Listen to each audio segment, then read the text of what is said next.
दोस्तों, नवरात्रि के 9 रातों में 3 देवियों महालक्ष्मी, महासरस्वती या सरस्वती और महाकाली के 9 स्वरूपों की पूजा होती है।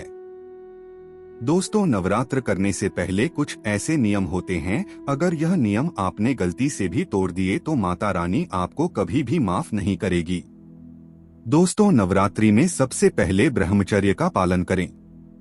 दोस्तों, कई बार ऐसा देखा जाता है कि नवरात्रि में हम ब्रह्मचर्य का पालन करना तोड़ देते हैं। अगर आप ऐसा करते हैं तो माता रानी आपको कभी माफ नहीं करेगी। इससे अच्छा है कि आप नवरात्र ही ना बनाएं। आप सच्चे दिल से नवरात्रि के सभी नियम कायदे से काम करते हो तो आपके घर में माता रानी, महाकाली, महालक्ष्मी, माँ सरस्वती, माता रानी का आपके घर में आशीर्वाद बना रहेगा। दोस्तों, नवरात्रि शुरू होने से पहले घर से आज ही हटा दें। यह 3 चीजें माता लक्ष्मी होती हैं। क्रोधित घर में आने लगती हैं, दरिद्रता। तो आइए दोस्तों जानते हैं आज की इस वीडियो में आखिर वह कौन सी 3 चीज हैं जो हमें नवरात्रि शुरू होने से पहले घर से तुरंत ही हटा देनी चाहिए। क्योंकि आपको पता ही है कि नवरात्रि के पर्व का इंतजार काफी बेसब्री से पूरे भारत में चल रहा है, क्योंकि इन दिनों में हम माता रानी का स्वागत करते हैं और व्रत रखते हैं। और दोस्तों, अगर आप बजरंगबली की छत्र छाया में रहना चाहते हो और उनका आशीर्वाद लेना चाहते हो तो वीडियो को लाइक कर कमेंट बॉक्स में जय जय बजरंगबली अवश्य लिखें। आज एक कमेंट जय बजरंगबली जी के लिए जरूर करना। दोस्तों, नवरात्रि का महापर्व बहुत ही शुभ और मंगलकारी माना जाता है। नवरात्रि के पूरे 9 दिन गंगा जल की हर एक बूंद की तरह पवित्र मानी जाती हैं। यह शुभ समय भक्तों के जीवन में खुशियों की सौगात लेकर आता है। दोस्तों, आपको बता दें 2023 में इस साल मां दुर्गा हाथी पर सवार होकर पृथ्वी लोक में पधारेंगे। शास्त्रों में वर्णित तथा मान्यताओं के अनुसार यदि शारदीय नवरात्रि पर यदि मां दुर्गा का आगमन उनकी वाहन सिंह नहीं बल्कि हाथी पर होगा तो मान्यता है कि मां दुर्गा का हाथी पर सवार होकर आना बहुत ही शुभ और कल्याणकारी माना जाता है। दोस्तों, जीवन सुखमय हो जाता है। भक्ति का भरपूर लाभ भक्त जनों को मिलता है। दोस्तों, इस बार नवरात्रि पूरे 9 दिनों तक मनाई जाएगी। ना एक भी दिन कम ना ज्यादा, पूरे 9 दिनों तक मनाई जाएगी। दोस्तों, मां शेरावाली की विशेष रूप से पूजा आराधना की जाएगी। शारदीय नवरात्रि का महापर्व भी इस बार 2023 में 15 अक्टूबर दिन से शुरू होकर 23 अक्टूबर सोमवार के दिन समाप्त होंगे। ऐसे में शारदीय नवरात्रि पर मां दुर्गा की कृपा पाने के लिए कलश स्थापना का शुभ मुहूर्त है। 15 अक्टूबर को दिन में 11:44 बजे से दोपहर 12:30 बजे तक कलश स्थापना का शुभ मुहूर्त रहेगा। मुहूर्त में की गई पूजा बहुत ही शुभ मानी जाती है। इससे समस्त देवी देवताओं की कृपा प्राप्त होती है और पूजा पाठ का फल कई लाख गुना प्राप्त होता है। ऐसे में जो नवरात्र आने से पहले घर से ये चीजें हटा देता है तो उसके घर में माँ वैष्णो का होगा आगमन, माँ लक्ष्मी का होगा वास, माँ शेरों वाली आपकी झोली खुशियों से भर देंगी। इसीलिए नवरात्र आने से पहले घर से ये चीजें फौरन हटा दें। दोस्तों, आज हम कुछ ऐसी ही गलतियों के बारे में जानेंगे जो यदि आपके घर में भी होती हैं तो माँ लक्ष्मी कभी नहीं करती ऐसे घर में प्रवेश। फिर चाहे आप कितनी ही पूजा पाठ कर लो, माँ लक्ष्मी ऐसे घर में कभी नहीं आती। ऐसे घर से देवी देवता भी सदैव रहती हैं नाराज। दोस्तों, नवरात्रि के पहले की मंदिर की अच्छी तरह से साफ सफाई कर लें। मंदिर के अंदर यदि पुरानी मालाएं हैं, टूटी फूटी मूर्तियां हैं, उसके साथ ही खाली माचिस के डिब्बे रखे हुए हैं तो उन्हें फेंक दें तथा टूटी मूर्ति को किसी नदी में प्रवाहित कर दें। घर में छोटे बच्चों को नवरात्रि का व्रत नहीं रखना चाहिए। इससे उनकी जान को खतरा हो सकता है, क्योंकि इस व्रत में शरीर को अधिक शक्ति की जरूरत होती है। माता शेरावाली की तस्वीर यदि कांच के फ्रेम की है और वह कांच हल्की सी भी यदि टूटी हुई हो तो ऐसी कांच को बदलवा लें या ऐसी तस्वीर को जल में विसर्जित कर दें। टूटी मूर्ति की पूजा करने से, टूटी तस्वीर की पूजा करने से आपकी वृद्धा व्रत आदि सब टूट जाता है, आपका व्रत खंडित हो जाता है। दोस्तों, नवरात्रि के 9 दिन बहुत ही पवित्र होते हैं। नवरात्रि के इन 9 दिनों में आचार विचार और घर को साफ सुथरा और पवित्र रखना अति आवश्यक है। इसीलिए नवरात्रि के 9 दिनों में ब्रह्मचर्य का पालन किया जाता है और तामसिक भोजन ग्रहण नहीं किया जाता। नवरात्रि के 9 दिनों में माता रानी के भक्तों को प्याज, लहसुन, मांस, मदिरा और अंडे से दूर रहना चाहिए। अधिकतर भक्त इन नियमों का पालन भी करते हैं, किंतु वो एक गलती कर बैठते हैं।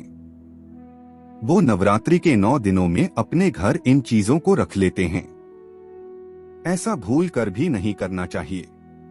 भागवत पुराण के अनुसार नवरात्रि के 9 दिनों तक माता रानी अपने भक्तों के घर में वास करती हैं। यदि आप भी चाहते हैं कि माता रानी आपके घर में वास करें, तो आप अपने घर के वातावरण को पवित्र रखें और नवरात्रि शुरू होने से पहले ही अपने घर से प्याज, लहसुन, मीट, अंडा और मदिरा को बाहर निकाल दें। अपने घर साफ रखें। इन वस्तुओं को घर से बाहर निकालने के पश्चात अपने घर में गंगाजल का छिड़काव अवश्य करें। भगवत गीता में भगवान कृष्ण कहते हैं, बगैर गंगाजल छिड़काव कोई भी मंगल कार्य सफल नहीं माना जाता। गंगाजल का छिड़काव स्वयं भगवत गीता में श्री कृष्ण ने बताया था। आपके घर में गंगाजल ना हो तो मार्केट से गौमूत्र ला सकते हैं और गौमूत्र लाकर आप गौमूत्र का अपने घर में छिड़काव करें। बस थोड़ा सा पानी में डाल लें, इससे आपके घर का पवित्र हो जाएगा। घर में मोहन नेगेटिव ऊर्जा भी नष्ट हो जाएगी और जिस घर में वातावरण पवित्र होता है और आत्म ऊर्जा नहीं होती, वहां माता रानी का वारस सदैव होता है। नवरात्रि के पहले आप अपने पूरे घर की अच्छी तरह से साफ सफाई कर लें। घर में जो भी फालतू सामान हैं, फटे पुराने कपड़े, उन्हें बाहर निकाल दें। घर में बेकार पड़ा सामान नेगेटिव ऊर्जा लाता है, इसीलिए गंदगी बिल्कुल भी ना करें। धूप दीप जलाकर को स्वच्छ रखें। दोस्तों, माता के आगमन के लिए घर का दरवाजा अवश्य सजाना चाहिए। इससे माता आकर्षित होती हैं और घर के द्वार में प्रवेश करती हैं। मां के आगमन के लिए द्वार को फूलों से सजाना चाहिए। दोस्तों, कई लोग ऐसे हैं जो माता रानी की चौकी कागज बिछाकर बनाते हैं, जो कि बिल्कुल गलत माना गया है। माता की चौकी के लिए आप नीचे लाल कपड़ा ही बिछाएं। काला कपड़ा और सफेद कपड़ा भूलकर भी नहीं बिछाना चाहिए। ध्यान रखें, कपड़ा नहीं होना चाहिए। दोस्तों, यदि आपके घर में देवी देवताओं की खंडित मूर्तियां या फटा हुआ चित्र यदि हो तो उसे किसी पवित्र नदी में विसर्जित कर दें, क्योंकि ऐसी मूर्तियां और चित्र दुर्भाग्य लाती हैं। देवी देवताओं की खंडित मूर्ति की पूजन ना करें और ना ही उन्हें घर में रखें, क्योंकि उन्हें घर में रखना बुरा माना जाता है। दोस्तों, वही अधिकतर लोग अपनी छत पर या अपने घर के मुख्य दरवाजे के आसपास कबाड़ इकट्ठा कर देते हैं। ऐसा करना अशुभ माना जाता है। यदि आप अपने घर में घर के मुख्य दरवाजे पर या छत पर या फिर खासकर घर के उत्तर दिशा में कबाड़ इकट्ठा कर दिया है, नवरात्रि शुरू होने से पहले उस कबाड़ को घर से बस यही निकाल दें। दोस्तों, यदि आपके घर कोई भी बंद घड़ी है तो नवरात्रि शुरू होने से पहले उसे अपने घर से हटा दें और नई गाड़ी ले आएं या उसकी मरम्मत करवा लें। गली को प्रगति का प्रतीक माना जाता है। बंद घड़ी समय से पीछे चलने वाली हमारी प्रगति में बाधा डालती है। इसीलिए नवरात्रि शुरू होने से पहले ही आप बंद घड़ी को घर से बाहर निकाल दें। दोस्तों, यदि आपके घर के मंदिर में किसी भी तरह का कोई फालतू सामान रखा है, जैसे कि सड़े गले फूल, अगरबत्ती, धूप बत्ती के डिब्बे या माचिस आदि के डिब्बे या कोई भी खाली पैकेट मंदिर में ना रखें, या फिर कोई फटी पुरानी धार्मिक पुस्तक या भगवान की कोई भी पुराने कपड़े जो फट गए या मुकुट माला जो खराब हो गई हैं, तो उन्हें आप जितना जल्दी हो सके अपने मंदिर से नवरात्रि से पहले आप अपने मंदिर की और मंदिर के आसपास की साफ सफाई अवश्य ही करें, तभी माता रानी की चौकी स्थापित करें। इसके साथ ही आप अपने धन रखने के स्थान की सफाई भी अवश्य करें, क्योंकि नवरात्रि के दौरान मां लक्ष्मी भी गृह प्रवेश करती हैं। धन रखने के स्थान पर किसी भी तरह का कोई भी फालतू सामान, टूटा हुआ सामान ना रखें। धन रखने के स्थान को मंदिर की तरह ही साफ रखें। नवरात्रि के दौरान माता रानी की पूजा में कौड़ियां को शामिल करें। माता के साथ साथ रोजाना कौड़ी का भी पूजन करें। इसके पश्चात आप कौड़ी को धन रखने के स्थान पर रख दें। ऐसा करने से बरकत सदैव होती है। यदि आपके पास पुराने जूते चप्पल इकट्ठे हो गए हैं तो नवरात्रि से पहले उन्हें घर से बाहर निकाल दें। पुराने जूते चप्पल का अशुभता के कारण ही घर में नेगेटिव ऊर्जा आती है और घर में अशांति और कलह का माहौल रहता है। नवरात्रि आने से पहले घर से जाला निकालना ना भूलें। यदि जिस घर में जाला है उस घर में माता रानी कभी वापस नहीं करती। साथ ही साथ टूटे फूटे बर्तन यदि घर में पड़े हैं या टूटा हुआ आईना भी यदि घर में हो तो उसे भी निकाल दें। घर में टूटे फूटे ईंट पत्थर भी नहीं रखना चाहिए, इससे मां लक्ष्मी नाराज हो जाती हैं। अब हम जानते हैं नवरात्रों के दौरान क्या नहीं खाना चाहिए और क्या नहीं पीना चाहिए और कौन सा फल खाने से व्रत संपूर्ण और सफल हो जाता है। दोस्तों, भगवान के भोग में सेब आदि अवश्य अर्पित किया जाता है। यदि आपका व्रत है तो आपको सेब अवश्य खाना चाहिए। केला, पपीता, तरबूज और मीठे अंगूर अवश्य खाना चाहिए। इन फलों से व्रतधारी को शक्ति मिलती है, व्रत संपूर्ण हो जाता है। शास्त्रों में बताया जाता है कि नवरात्रों के दिनों में सीताफल अवश्य खाना। सीताफल खाने से 10 ऐसी बीमारियां हैं जो खत्म हो जाती हैं। माना जाता है कि नवरात्रों के दिनों में सीताफल का घर में प्रवेश होना बड़ा ही शुभ माना गया है। सीताफल खाने से नवरात्रि का व्रत सफल हो जाता है, क्योंकि इसमें माता सीता का आशीर्वाद मिला हुआ होता है। नवरात्रि के दौरान इसे जो भी खाता है उसे दुखों का सामना नहीं करना पड़ता। सीताफल आपको अवश्य खाना चाहिए। दोस्तों, नवरात्रों में व्रतधारी को डब्बाबंद लस्सी, डिब्बाबंद जूस पीना चाहिए। उसमें कई केमिकल मिले होते हैं जिसके कारण आपका व्रत टूट सकता है।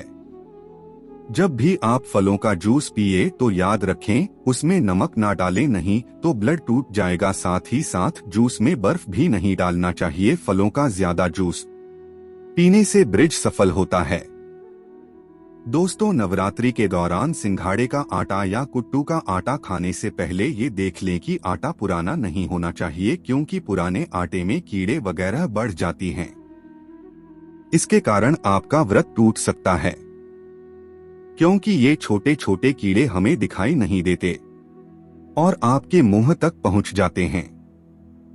ऐसा आटा खाना मतलब कीड़े मकोड़ों का मांस खाने के बराबर माना गया है।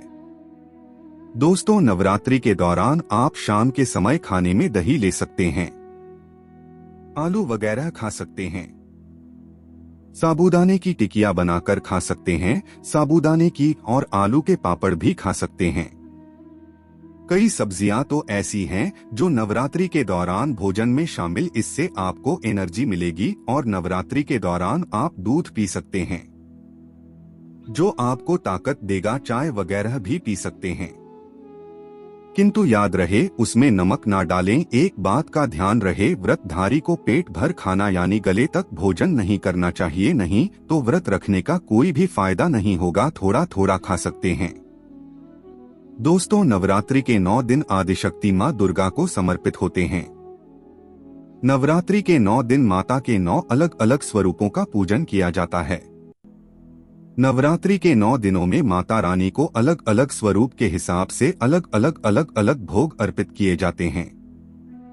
किंतु क्या आप जानते हैं कुछ ऐसी वस्तु हैं जिन्हें नवरात्रि के दौरान भूलकर भी माता रानी को अर्पित नहीं करना चाहिए। यदि इन वस्तुओं को आप गलती से भी माता रानी को अर्पित कर देते हैं तो आपको व्रत और पूजन का पूर्ण लाभ नहीं होगा। इसीलिए माता रानी की प्राप्त करने के लिए आपको ये जानना अति आवश्यक है कि वो कौन सी ऐसी वस्तु हैं जो माता रानी के पूजन में भूलकर भी प्रयोग नहीं करना चाहिए। दोस्तों, नंबर 1, नवरात्रि के दौरान शादीशुदा महिलाओं को सफेद कपड़े पहनकर पूजा पाठ नहीं करना चाहिए। साथ ही साथ काले कपड़े भी नहीं पहनना चाहिए, इससे पूजा व्रत आदि खंडित हो जाती हैं। माता की चौकी जब आप लगाएं तो उसके कागज नहीं लगाना चाहिए। माता की चौकी सदैव लाल कपड़ा बिछाकर ही बनाना चाहिए। सदैव याद रहे, नवरात्रों के इन 9 दिनों तक व्रतधारी को अपना आसन मां की चौकी के आगे ही लगाना चाहिए और वहीं पर आपको सोना चाहिए। मंदिर को नवरात्रों के दौरान अकेला नहीं छोड़ा जाता, बहुत ही अशुभ माना जाता है। इससे दुर्गा माता नाराज हो जाती हैं और सदैव के लिए चली जाती हैं। दोस्तों, नंबर 2, नारियल। हिंदू धर्म में नारियल को समृद्धि, धन और सम्मान का सूचक माना जाता है। नारियल को श्रीफल भी कहा जाता है। नारियल को सुख समृद्धि में वृद्धि करने वाला माना जाता है। नारियल तो हर मांगलिक कार्य में विशेष महत्व होता है। जैसा कि आप सभी जानते हैं कि माता रानी के कई मंदिरों में नारियल से बलि भी दी जाती है और माता रानी के पूजन में नारियल का प्रयोग हम सभी करते हैं। खासकर कलश की स्थापना नारियल रखकर की जाती है। माता रानी के पूजन में हम नारियल प्रयोग करते समय कुछ गलतियां कर होती हैं। दोस्तों, नारियल कई प्रकार के होते हैं, एक हरा, दूसरा सूखा जिसके अंदर पानी होता है। जिस नारियल के अंदर पानी होता है, माता रानी के पूजन में सदैव पानी वाला और जटा वाला नारियल ही प्रयोग करें। नारियल का पूर्ण होना चाहिए। नारियल चटका हुआ में टूटा हुआ नहीं होना चाहिए, क्योंकि साबुत नारियल ही पूर्ण और पवित्रता का प्रतीक होता है। साबुत नारियल ही सुख समृद्धि का प्रतीक होता है। नारियल को ही श्रीफल यानी कि मां लक्ष्मी का फल कहा जाता है। नवरात्रि में माता रानी के कलश की स्थापना करते समय जटा वाला यानी पानी वाला नारियल ही कलश पर स्थापित करना चाहिए। साथ ही यह ध्यान रखना चाहिए कि नारियल को सदैव कलश के ऊपर लेटाकर रखना चाहिए। घट स्थापना करते समय कभी भी नारियल को खड़ा करके नहीं रखा जाता, नारियल को सदैव लेटाकर कलश के ऊपर रखा जाता है।